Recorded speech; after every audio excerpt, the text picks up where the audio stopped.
আপনার একটা আলোচনা থেকে আমার জীবন পরিবর্তন হয়ে গেছে। আমি বললাম কি? আমি বলছি কোনো ভালো কাজ শুরু করছে। উনি বলেন না ভাই, কাহিনী ভিন্ন। কাহিনী হলো আমার এমন এক রোগ হয়েছে, এই রোগের জন্য দেশের সকল ট্রিটমেন্ট তো আমি নিলামই, দেশের বাইরেও বহু ট্রিটমেন্ট করেছি, কিন্তু কোনোভাবে আমার রোগ ভালো হয় নাই এবং আমার ট্রিটমেন্ট হয় নাই। আমি জীবনের আশা ছেড়ে দিছি। এরকম ভয়াবহ পরিস্থিতিতে আমার কোম্পানির থেকে চাকরিও নাই, কারণ আমি কাজ করতে পারি না, অসুস্থ।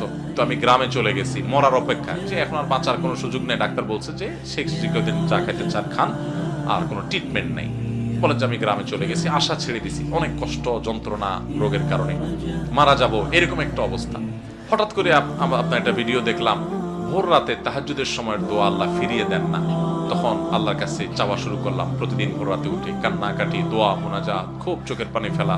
আল্লাহ সবাই যেটা পারে না তুমি সেটা পারো, দোয়া করতে শুরু করলাম। উনি বলেন হঠাৎ করে একদিন তাহাজ্জুদের সময় উঠে খুব দোয়া কান্নাকাটি করলাম, খুব সিজদা করলাম, খুব চোখের পানি ফেললাম আল্লাহর কাছে, চিৎকার করে বাচ্চা পোলার মতো কাঁদলাম।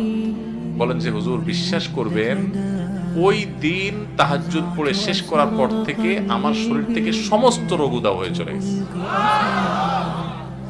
আজকেও তার সাথে দেখা করে আসছে, ইন্টারেস্টিং বিষয়, আজকেও ওই লোকের সাথে আমি দেখা করে আসছি, একটা কাজে গেছিলাম তার অফিসে।